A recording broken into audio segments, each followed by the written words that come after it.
La grande nouvelle dont tout le monde parle à propos de l'Ukraine arrive alors que nous savons que Poutine et Trump vont probablement avoir de nombreux entretiens, et pas seulement un seul. Nous venons d'assister à un développement majeur sur le champ de bataille que je souhaite souligner ici. Le front de Pokrovsk est en train de s'effondrer. Je lis qu'il y a eu plus de 11 kilomètres de progression sur cet axe. Et ici, vous voyez la carte. La situation semble vraiment mauvaise, car les forces russes avancent non seulement pour encercler Pokrovsk dans la région de Dobropilya, mais aussi celle de Kostiantynivka. Je massacre probablement ces noms.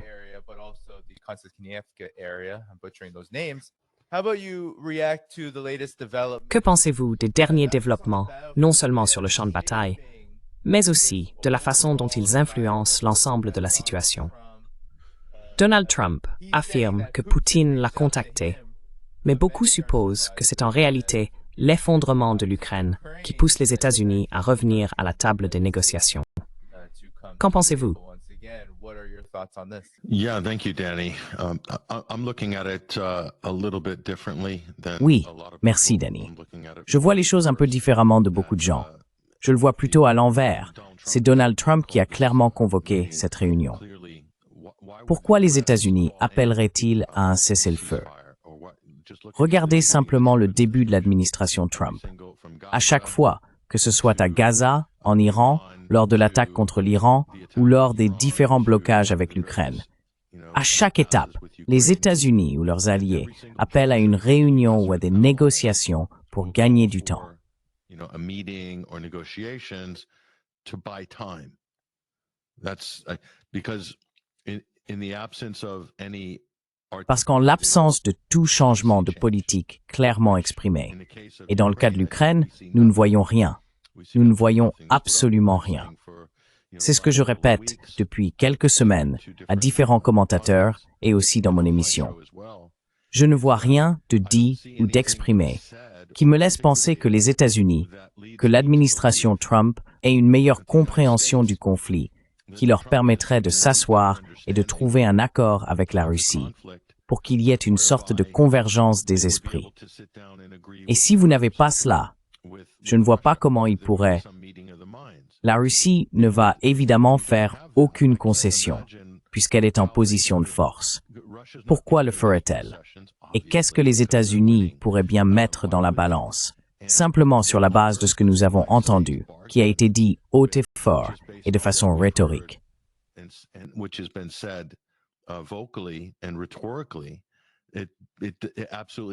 Ce n'est absolument pas compatible avec les exigences russes que nous avons vues. Maintenant, avec Trump, tout est enveloppé de mystère. Ils disent « Oh, Witkoff, un envoyé spécial a été envoyé et la Russie a accepté des conditions et ils offrent quelque chose qui intéresse les États-Unis et vice-versa. » La position de la Russie n'a pas changé. Elle n'a pas changé depuis décembre 2021. La seule chose qui a changé, ce sont les faits sur le terrain en Ukraine et le fait que la Russie a essentiellement annexé de nouvelles régions à la Fédération de Russie. Donc c'est le seul véritable changement matériel qui n'est pas en faveur de l'Ukraine ou des États-Unis. Encore une fois, moins de leviers, moins de marge de négociation pour les États-Unis. Donc Trump n'a rien.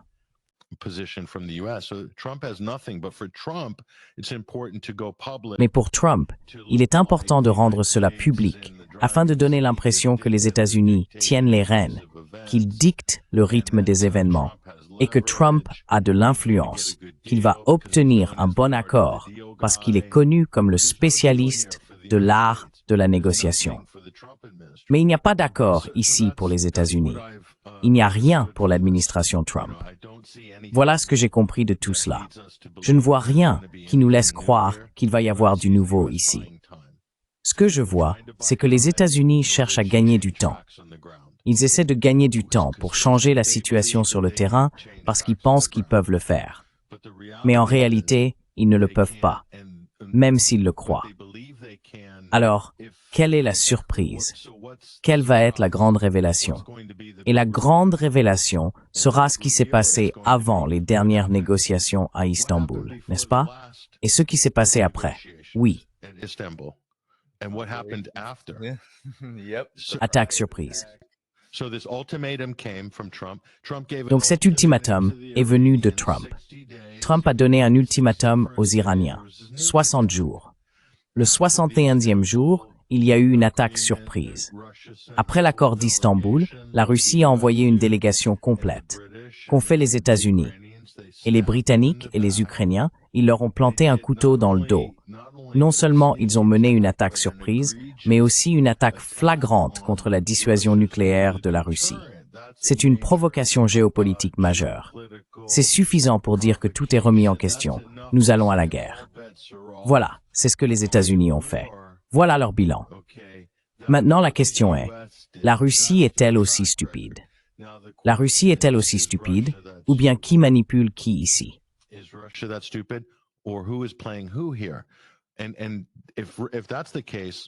Et si tel est le cas, la Russie prépare-t-elle les États-Unis et l'Ukraine à une chute?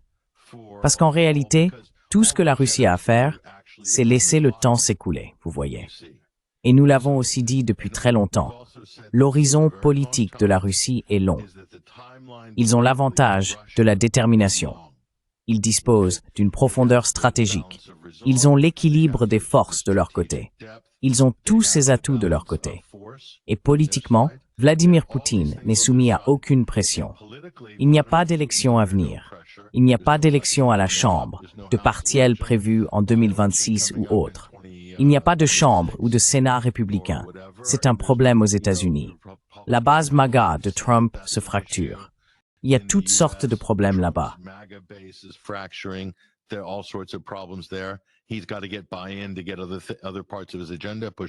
Il doit obtenir l'adhésion pour faire avancer d'autres volets de son programme. La Russie n'a pas ce genre de problème. Donc la réalité de la situation, c'est que les Ukrainiens et Zelensky en particulier sont politiquement sous très fortes contraintes. Les États-Unis aussi. Les Britanniques sont désespérés. Les Européens sont désespérés. Parce que si la Russie est même perçue comme victorieuse, ce serait une défaite totale et humiliante pour Bruxelles, pour l'OTAN, pour l'ego collectif de l'Europe et du Royaume-Uni. Et encore une fois, même si Donald Trump pouvait négocier un accord, il ne peut pas garantir que Zelensky et l'extrême droite en Ukraine y adhéreront. Il ne peut pas se porter garant pour les Britanniques. Il ne peut pas se porter garant pour les Européens.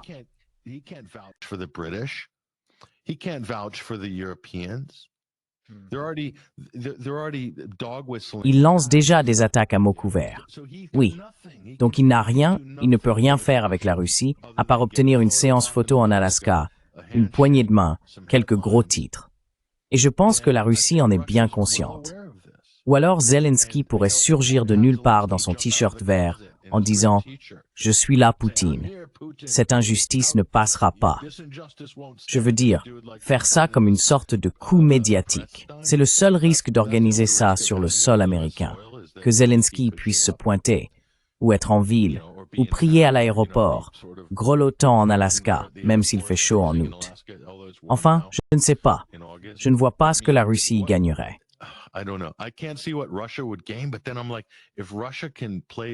Mais ensuite, je me dis que si la Russie peut jouer cette carte, laisser le temps s'écouler, ou miser sur Trump avec une sorte d'accord que les Russes savent très bien que les Ukrainiens n'accepteront pas, et si Zelensky est perçu comme opposant son veto à un accord, cela va au minimum provoquer de l'instabilité politique en Ukraine, qui est déjà instable. Et cela joue en faveur de la Russie. Donc, Poutine à Moscou pourrait très bien être en train de manipuler Trump ici. Parce que, tout simplement, les fondamentaux de cette situation, selon ce que Washington veut que les gens pensent, n'ont aucun sens. Et c'est pourquoi j'ai dit cela. Poutine a acculé Trump de bien des façons grâce à tous ces faits que vous avez exposés, sans vraiment avoir à le faire. Ce n'est pas bruyant. Ça n'a pas besoin de l'être. Ce sont les faits sur le terrain, comme vous l'avez dit. Et je pense que l'une des choses que les gens ne comprennent pas à propos de ce piège dans lequel Trump se trouve, et dans lequel n'importe quel président américain se trouverait, c'est que la seule façon de parvenir à la paix est vraiment d'affirmer la démocratie. c'est-à-dire d'avoir une domination totale sur ce proxy, ce qui fait alors exploser tout le jeu.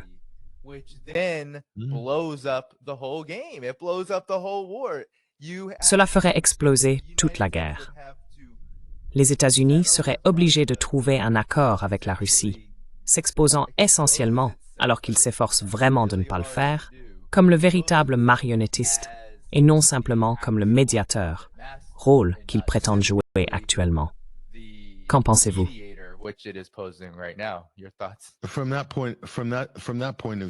De ce point de vue, l'administration Trump fait simplement semblant de mener une diplomatie. Et c'est exactement ce qu'est Steve Witkoff. Je l'appelle le Del Boy de la diplomatie. Il est comme, si vous êtes britannique, vous savez ce que ça veut dire. Mais en gros, c'est un opportuniste, quelqu'un qui se pointe en costume, du genre rencontrer la bonne personne, comme au casino, mais qui ne dirige pas le casino.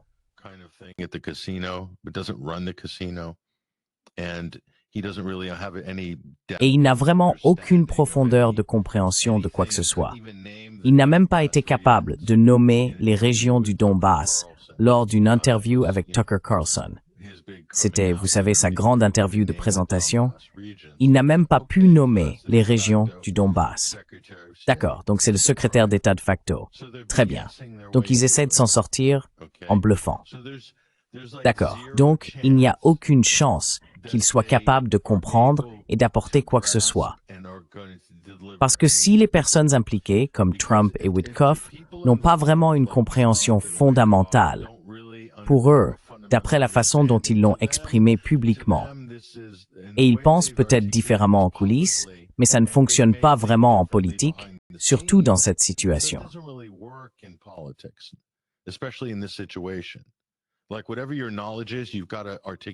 Quelle que soit votre connaissance, vous devez l'exprimer publiquement. Mais pour eux, c'est un différend immobilier. Vous savez, un conflit de terres et de frontières. Non, c'est bien plus profond que cela. C'est une question de sécurité nationale. C'est une question existentielle. C'est à bien des égards une extension de la guerre froide. Il s'agit de sécurité collective. Il s'agit de l'indivisibilité de la sécurité. Si je dis indivisibilité de la sécurité à Donald Trump, va-t-il comprendre ce que cela signifie? Va-t-il en avoir la moindre idée?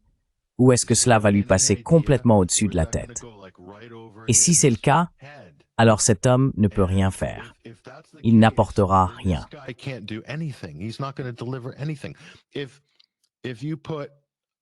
Si vous prenez un groupe, une équipe de babouins, et que vous leur dites « Construisez une fusée et emmenez-nous sur la Lune », je peux parier qu'ils ne le feront pas. Ils pourraient peut-être y arriver après, vous savez, quelques millions d'années et assez de bananes. Mais si les personnes que nous voyons ne peuvent même pas, ne savent même pas ce qu'était le processus de paix de Minsk, le fait qu'il ait été codifié comme résolution 2202 du Conseil de sécurité de l'ONU, si elles ne comprennent pas cela, pourquoi cela a échoué, ce que cela a entraîné et ce qui se passait en coulisses, si elles ne comprennent rien de tout cela, alors il n'y a aucune chance que cette équipe de babouins nous emmène sur la Lune avec un accord de paix. C'est impossible. Ils sont complètement dépassés.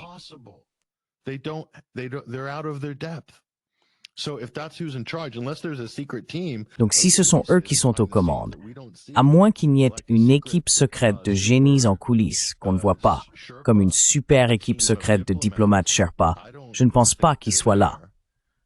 Vous voyez? Donc je veux dire, il ne va rien se passer ici. Donc de ce point de vue-là, et Trump s'est vraiment mis dans une impasse. Il a tellement fait monter les attentes, puisqu'il est arrivé au pouvoir, a été élu pour mettre fin à ce conflit et à tous les autres, et il a fait exactement le contraire. Donc maintenant, il ne peut vraiment rien accomplir de tout cela. Il est donc coincé avec le plan B. Et il ne sait même pas ce qu'est le plan B ni ce qu'il peut faire, parce que le plan A, c'était d'armer les Ukrainiens, d'épuiser les Russes et de surmener la Russie.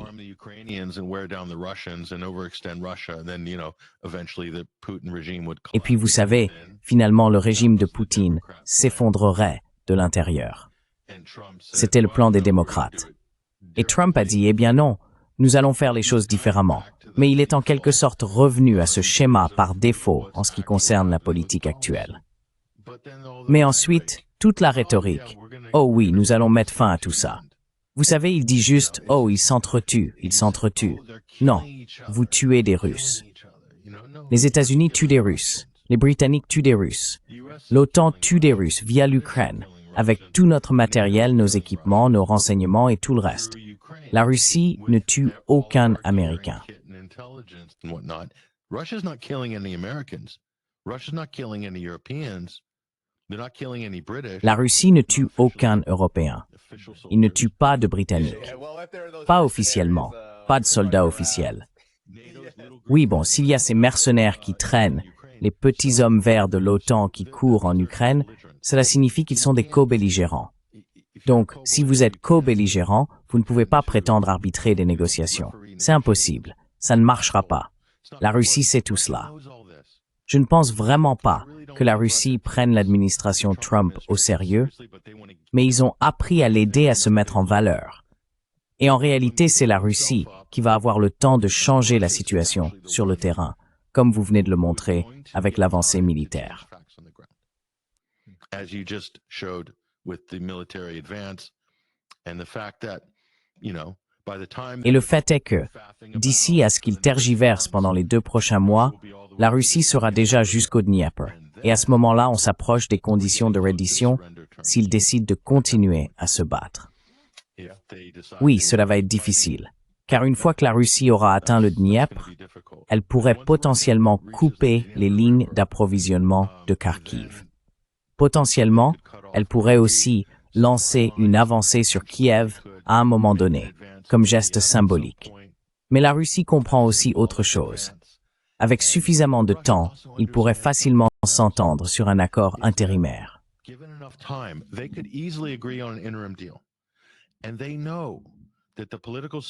Et ils savent que la situation politique est tellement précaire en Ukraine, surtout à Odessa et dans des endroits similaires, que certaines parties de l'Ukraine s'effondreront de l'intérieur. Il y aura de la résistance en Ukraine. La Russie suit tout cela. La résistance anti-Zelensky, les militaires mécontents, même les nazis qui veulent évincer Zelensky, des nazis qui s'allient avec des dissidents pro-russes. Vous savez, l'ennemi de mon ennemi est mon ami. C'est ce qui va se passer avec le temps. La Russie le sait. Ils joueront ce jeu pendant 10 ans. Très bien. Traçons les lignes là où elles sont aujourd'hui. Nous verrons où elles seront dans 5 ans. Et c'est la réalité.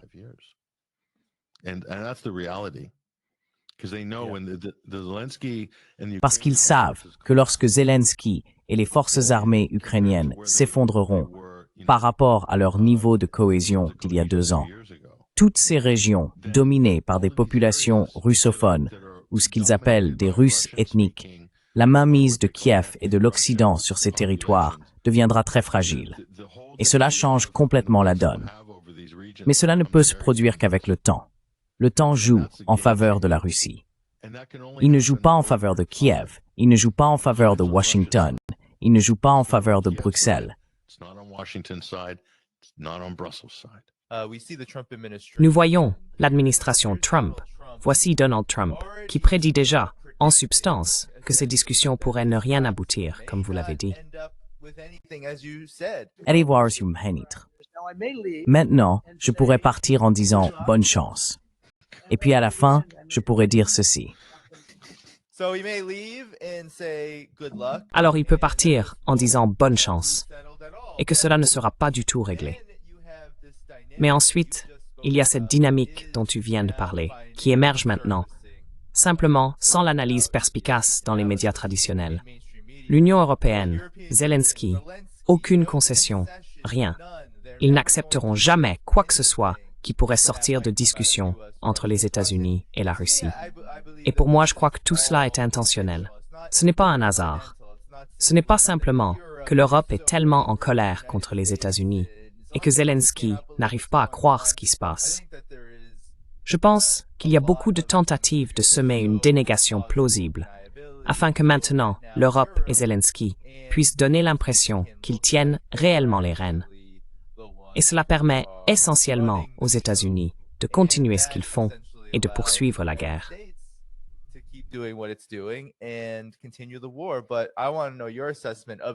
Mais j'aimerais connaître votre analyse de cette dynamique, car elle apparaît sur nos écrans comme l'Europe contre Trump, Zelensky contre Trump, chaque fois qu'il y a le moindre signe que les États-Unis discutent simplement avec la Russie, sans même parler de ce qui pourrait en découler.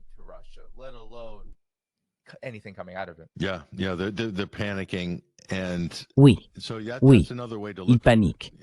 Et donc, c'est encore une autre façon de voir les choses. Vous savez que les États-Unis créent essentiellement une situation, excitent les Européens, les mettent en état d'alerte maximale, mettent Zelensky, son régime et son projet, qui est, vous savez, le collecteur chargé d'apporter l'argent et les armes à l'Ukraine, pratiquement en danger. Et donc cela n'arrive, mais seulement si, Danny. La politique consiste pour les États-Unis à se retirer et à laisser l'Europe reprendre ce fiasco et à faire jouer aux États-Unis un rôle secondaire.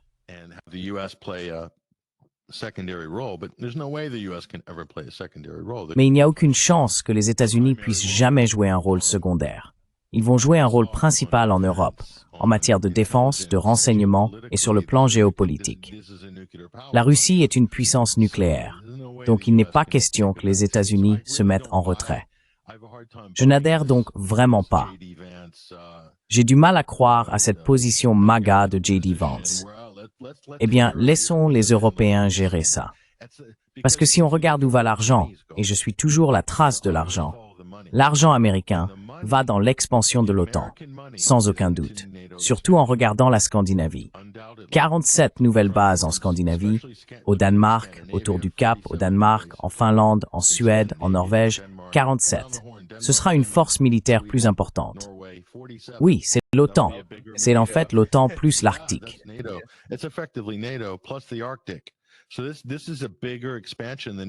Donc, c'est une expansion encore plus grande que celle du Moyen-Orient, d'accord?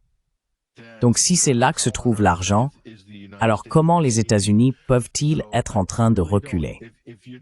Donc, vraiment, si vous vous contentez de suivre les gros titres, comme beaucoup de gens le font lorsqu'ils entendent parler de cette réunion, vous pensez « Oh, regardez, c'est ça, il va se passer quelque chose ici. Trump veut mettre fin à cette affaire. » Je ne peux tout simplement pas faire confiance à cette administration pour qu'elle fasse ce qu'elle dit ou qu'elle pense ce qu'elle dit à n'importe quel moment. Je ne peux pas, parce qu'ils nous ont déçus à chaque fois. Et je ne vois aucun changement dans la rhétorique. Je ne vois aucune révélation. Il n'y a pas de révélation. Comme quand on se dit « Oh, wow, là c'est un changement. »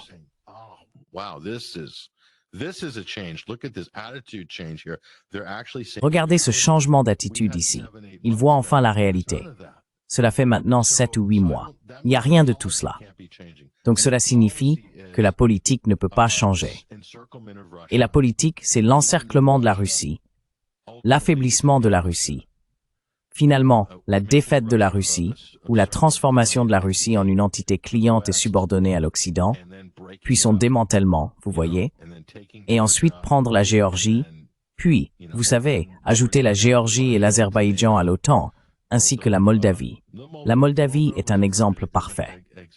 Donc ce qu'ils vont faire, et c'est pour cela que Trump est juste, je veux dire, je ne veux pas exagérer, parce que les démocrates font ça depuis si longtemps avec Trump.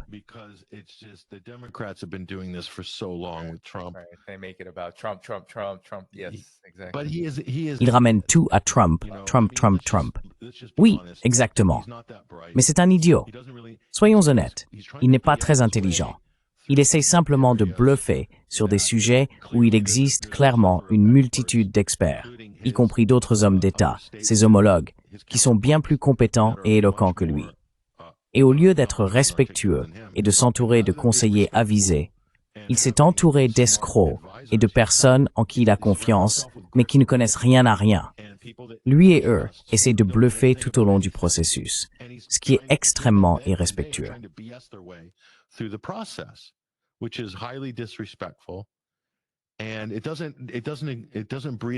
Et cela n'inspire aucune confiance pour le reste d'entre nous qui observons cette situation en se disant que cela pourrait vraiment dégénérer très facilement en un conflit plus large voire même en une confrontation nucléaire. Et ce type n'est en poste que depuis 3 ans. Je veux dire, la Russie se demande juste, c'est qui ce clone? On avait Biden il y a 7 mois, et maintenant c'est ce clone qui arrive. Franchement, il est pire que Biden. Et qui sera le prochain clone? La Russie se demande, qui sera le prochain clone en 2028? Est-ce que ce sera Rubio? Et qu'est-ce qu'on devra gérer à ce moment-là? J'ai l'impression que la Russie est devenue tellement endurcie face à la politique américaine qu'ils se disent « bon, il faut juste jouer le jeu avec les Américains et continuer à faire ce qu'on a à faire ».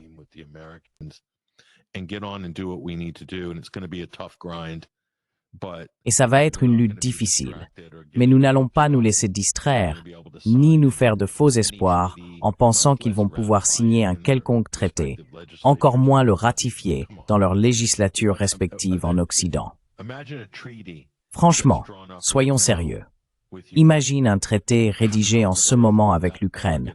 Comment ça pourrait-il être accepté entre les États-Unis, l'Europe, le Royaume-Uni et l'Ukraine? Quelles sont les chances que cela arrive? Et ensuite, une fois le principe accepté, quelles sont les chances que ça soit inscrit dans la loi par tous les parlements? Honnêtement, c'est quasiment nul. Alors, qu'est-ce qu'il nous reste? Le statu quo. Et qu'est-ce qu'ils vont faire? Regarde, Danny.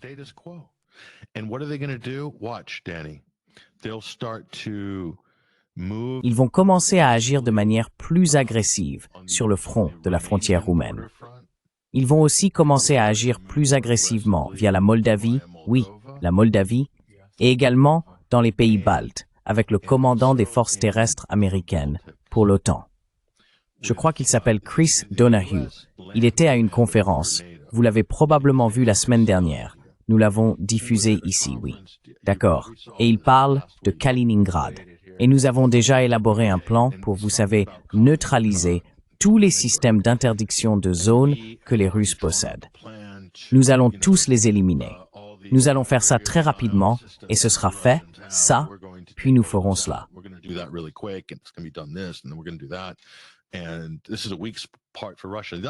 Et c'est un point faible pour la Russie. C'est carrément un discours de Troisième Guerre mondiale. Il y a des armes nucléaires à Kaliningrad. Alors quel genre de jeu jouez-vous ici? Imaginez les Russes organisant publiquement des conférences, disant ce genre de choses. Les chefs de la défense russe déclarant « Nous pensons avoir trouvé un point faible ici en Europe et nous allons l'éliminer en, disons, 2 semaines. » Je veux dire, l'arrogance de cela envers une puissance nucléaire en plus. Dire cela à propos d'une puissance nucléaire, c'est incroyable. Mais continuez. Oui. Donc il n'y a pas d'accord possible. Il n'y a pas d'accord possible pour les États-Unis. Je ne le vois pas.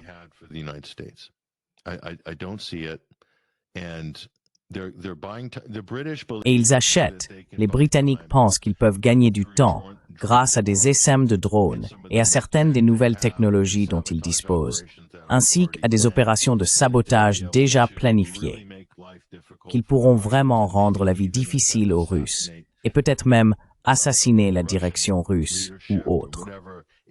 C'est dans la revue de défense britannique. Cela s'appelle l'opération Kill Web. Il s'agit d'essaim de drones et toiles d'araignée était en quelque sorte le point de départ de cela. Ils pensent que s'ils peuvent prolonger cela pendant quelques années grâce à cette technologie, un peu comme les Israéliens l'ont fait de différentes manières avec le Hezbollah, les Iraniens, etc., ils pourront, en fin de compte, obtenir ce qu'ils veulent. Ils pensent qu'ils vont gagner par la persévérance, le dévouement et la concentration sur cet objectif unique, qui est le changement de régime en Russie et semer le chaos parmi les rangs russes.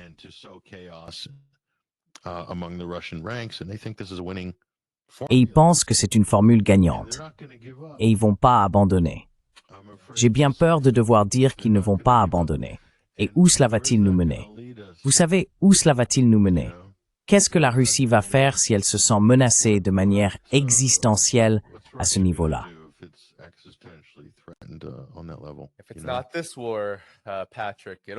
Si ce n'est pas cette guerre, Patrick, ce sera une autre. Et cela pourrait, comme tu l'as laissé entendre plus tôt, cela pourrait être nucléaire. Cela pourrait très bien arriver. Parce que je pense que ce que l'administration Trump Je veux te faire écouter ceci, Pat. Je pense que ce que l'administration Trump a vraiment révélé, je suis d'accord avec toi, c'est quand on parle de l'intellect de quelqu'un comme Donald Trump. Quand on dit stupide, je ne considère même pas cela comme une attaque contre Trump, basée sur ses traits de personnalité.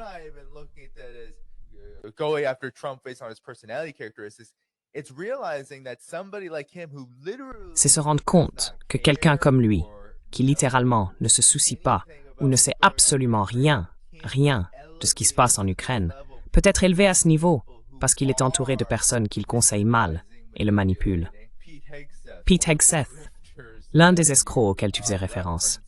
Son discours, il nous mente effrontément en permanence. Mais quand il parle, cela a du sens dans la mesure où cela révèle vraiment de quoi il s'agit. Si on regarde attentivement.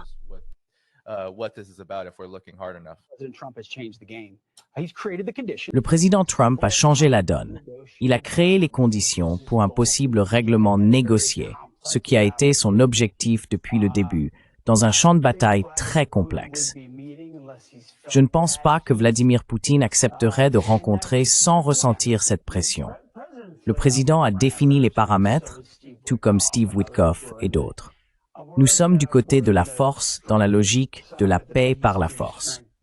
Mais du côté des négociations, il y aura des échanges de territoire, il y aura des concessions, personne n'en sera satisfait.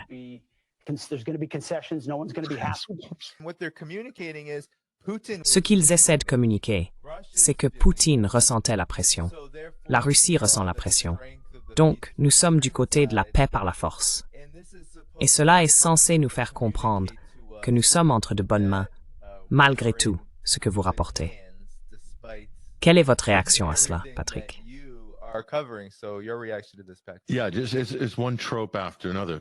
Oui, c'est un cliché après l'autre.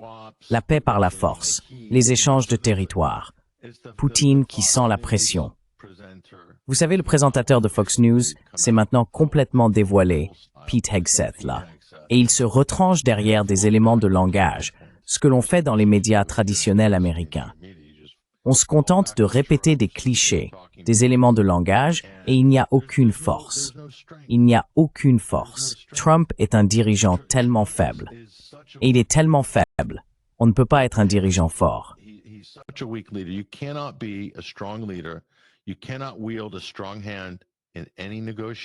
Vous ne pouvez pas imposer une main forte dans aucune négociation internationale. Ce n'est pas un casino à Atlantic City. Non, non, non. Nous parlons du jeu des nations. D'accord? Toutes vos autres compétences, Donald, sont sans importance. Elles ne sont pas transférables à cette situation parce que la profondeur dont nous parlons, la profondeur de cet accord, remonte à des centaines d'années. Il faut comprendre cela. Il faut laisser cela imprégner ce que vous êtes en profondeur. Et il faut ressentir cette histoire et vraiment la comprendre, comme les historiens, les universitaires, les diplomates de carrière et les négociateurs chevronnés en affaires internationales comprennent l'histoire. Eux, ils apprécient et comprennent vraiment ces choses-là. Et ce n'est qu'alors que vous pourrez comprendre. Ce n'est qu'alors que vous pourrez vous mettre à la place de l'autre partie, de l'autre interlocuteur.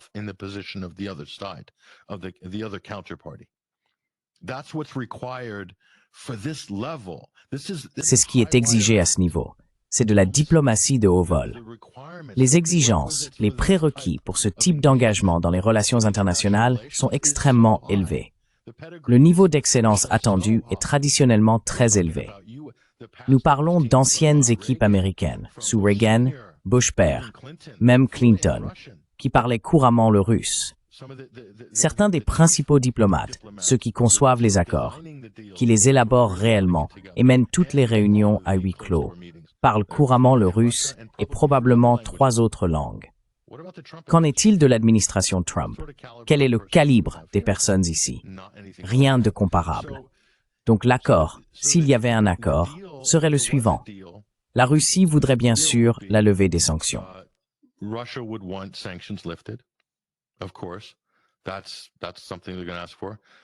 C'est quelque chose qu'ils vont demander. Ils vont vouloir ces 320 milliards de dollars d'avoirs russes gelés détenus chez Euroclear en Belgique. Ils vont vouloir cela.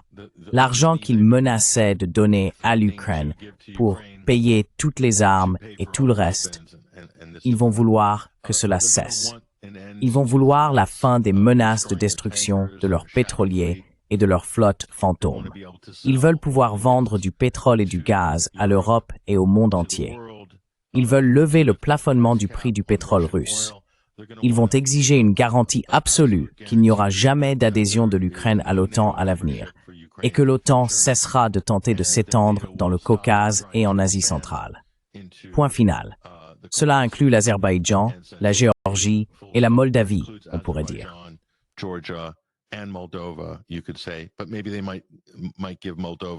Mais peut-être qu'ils pourraient céder la Moldavie sur ce point.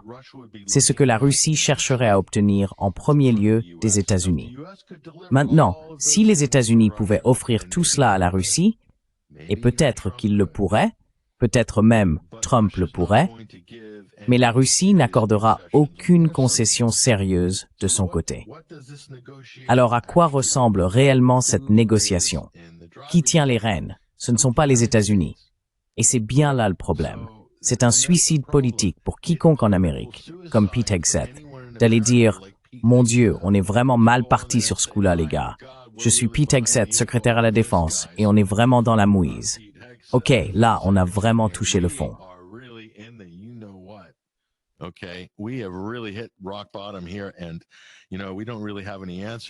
Et vous savez, nous n'avons vraiment aucune réponse.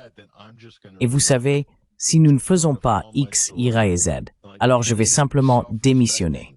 Je vais me sacrifier comme tout politicien digne de ce nom, qui souhaite préserver l'honneur et la crédibilité de sa carrière politique, devrait menacer de démissionner à ce stade, afin de choquer l'administration Trump et de la ramener à la réalité. Mais personne ne va le faire, parce que nous savons que ce n'est plus la norme de nos jours. Et c'est vrai aussi pour les démocrates. Qu'est-il arrivé à l'administration Biden? Une lente agonie. Vous l'avez vu, nous l'avons vu. Cette lenteur, tout le monde l'a acceptée. La désintégration de la crédibilité à travers tous les rangs démocrates.